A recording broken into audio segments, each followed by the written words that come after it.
Assalamualaikum warahmatullahi wabarakatuh, saudaraku semua. Nabi Sallallahu Alaihi Wasallam adalah salah satu nabi yang wajib diimani seluruh umat Islam. Beliau diutus oleh Allah Subhanahu wa Ta'ala kepada kaum Bani Israel karena kesesatan yang dilakukan oleh kaum tersebut setelah wafatnya Nabi Musa alaihissalam. Tidaklah sempurna iman seorang muslim apabila tidak mengimani keberadaan salah satu dari 25 nabi-nabi yang memiliki kemuliaan di sisi Allah Subhanahu wa Ta'ala. Pada umumnya, seluruh umat Islam tentu telah mengetahui kisah Nabi Isa alaihissalam, keistimewaan yang diberikan oleh Allah Subhanahu wa Ta'ala kepadanya, dimulai terlahir dari rahim seorang perawan suci.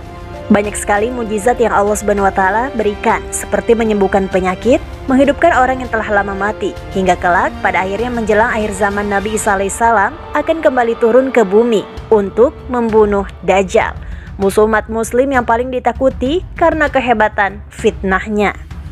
Namun tahukah kalian mengapa Nabi Isa alaihissalam yang ditugaskan oleh Allah Subhanahu wa Ta'ala untuk membunuh Dajjal, mengapa bukan Nabi Muhammad SAW yang secara syariat sebagai junjungan seluruh umat muslim di dunia? Mari kita simak berikut alasan Allah Subhanahu wa Ta'ala menugaskan Nabi Isa alaihissalam.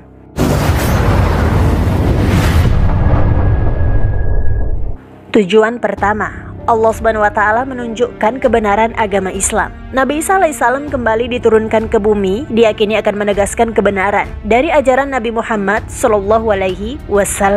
Tidak bisa dipungkiri bahwa saat ini banyak umat Nabi Isa yang tidak menerima ajaran Nabi Muhammad SAW. Padahal Nabi Isa alaihissalam merupakan pengikut Rasulullah SAW. Al-Baghawi menceritakan dalam tafsirnya bahwa ketika Isa alaihissalam mendatangi Baitul Maqdis, di mana orang-orang sedang bersiap sholat asar, maka imam di masjid itu mundur dan menyuruh Isa untuk maju untuk menjadi imam. Namun Nabi Isa enggan dan ia tetap sholat di belakang imam, bentuk penghormatan kepada sang imam masjid menurut syariat Nabi Muhammad SAW. Kami telah mendapatkan riwayat dari Nabi Muhammad SAW. Sungguh hampir dekat waktunya turun di tengah-tengah kalian Isa bin Maryam sebagai hakim yang adil. Ia akan menghancurkan salib, membunuh babi, menghilangkan jizyah upeti. Karena kafir zimmi sudah tidak ada lagi. Semuanya muslim, akan dihancurkan seluruh agama di zaman beliau kecuali Islam. Hadis riwayat Bukhari.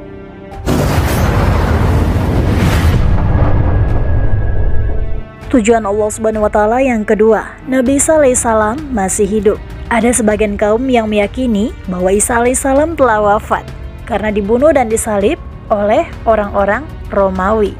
Namun sebenarnya Allah Subhanahu wa Ta'ala telah menyelamatkannya dengan menggantikan sosok Nabi Isa alaihissalam dengan orang yang wajahnya diserupakan dengan beliau. Sedangkan Nabi Isa alaihissalam sendiri diangkat ke langit atas perintah Allah Subhanahu wa Ta'ala. Hal ini Allah Subhanahu wa Ta'ala tegaskan dengan jelas dalam firman-Nya, Al-Quran Surah An-Nisa ayat 157. Dan karena ucapan mereka, sesungguhnya kami telah membunuh Al-Masih, Isa putra Maryam, Rasul Allah. Padahal mereka tidak membunuhnya dan tidak pula menyalibnya. Tetapi yang mereka bunuh ialah orang yang diserupakan dengan Isa bagi mereka. Sesungguhnya orang-orang yang berselisih paham tentang pembunuhan Isa benar-benar dalam keraguan-raguan tentang yang dibunuh itu. Mereka tidak mempunyai keyakinan tentang siapa yang dibunuh itu, kecuali mengikuti persangkaan belaka. Mereka tidak pula yakin bahwa yang mereka bunuh itu adalah Isa. Quran Surah An-Nisa 157.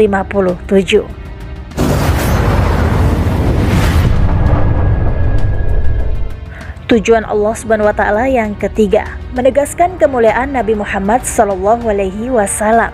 Banyak yang beranggapan bahwa Nabi Isa alaihissalam lebih mulia dibandingkan dengan Rasulullah SAW karena banyaknya mukjizat yang diberikan Allah Subhanahu wa Ta'ala kepada Nabi Isa alaihissalam. Fakta justru mengungkapkan bahwa Nabi Isa alaihissalam sendiri telah menjelaskan kepada umatnya bahwa akan datang Rasul terakhir setelah dirinya. Sebagai bentuk penghormatan Nabi Isa alaihissalam pada Rasulullah adalah dengan kabar yang diberikan Nabi Isa alaihissalam mengenai Nabi Muhammad sebagai penyempurnaan ajaran yang telah beliau sampaikan kepada umatnya. Allah Subhanahu wa taala berfirman dalam Al-Qur'an surah As-Saff ayat 6. Dan ingatlah ketika Isa ibnu Maryam berkata, "Hai Bani Israel, sesungguhnya aku adalah utusan Allah kepadamu, membenarkan kitab sebelumku, yaitu Taurat, dan memberi kabar gembira dengan tangannya seorang Rasul yang akan datang sesudahku, yang namanya Ahmad atau Muhammad." Maka tatkala Rasul itu datang kepada mereka dengan membawa bukti-bukti yang nyata, mereka berkata, "Ini adalah sihir yang nyata." Quran Surah As-Saff ayat 6.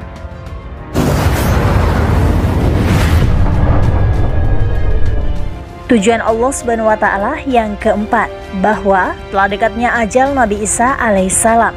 Sebagaimana telah dijelaskan sebelumnya, bahwa sebagian kaum beranggapan bahwa Nabi Isa alaihissalam telah wafat, dibunuh, lalu disalib. Padahal sesungguhnya Nabi Isa alaihissalam akan wafat setelah melaksanakan tugas yang diberikan Allah Subhanahu wa taala menjelang akhir zaman. Nabi Isa alaihissalam pada akhirnya juga akan mengalami kematian sebagaimana layaknya manusia. Namun kematian beliau akan tiba setelah membunuh Dajjal dan menegakkan keadilan bersama umat muslim di seluruh dunia. Beliau tinggal di bumi selama 40 tahun. Kemudian Allah wafatkan dan disolati kaum muslimin. Hadis riwayat Abu Dawud Ibnu Hibban.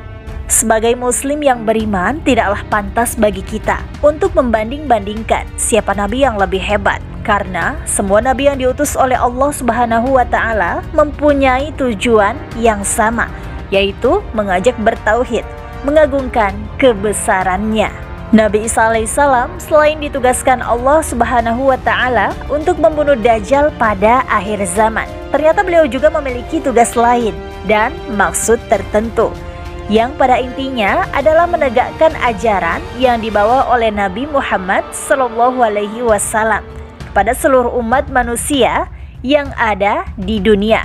Hanya Allah Subhanahu wa taala yang paling mengetahui kebenarannya.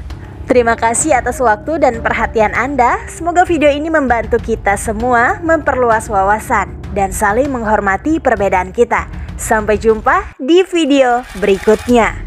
Like postingan ini jika bermanfaat. Kalau setuju, tulis di komen ya. Dan jangan lupa subscribe-nya serta share ke teman kamu biar pada tahu. Wallahu a'lam bishawab. Wassalamualaikum warahmatullahi wabarakatuh.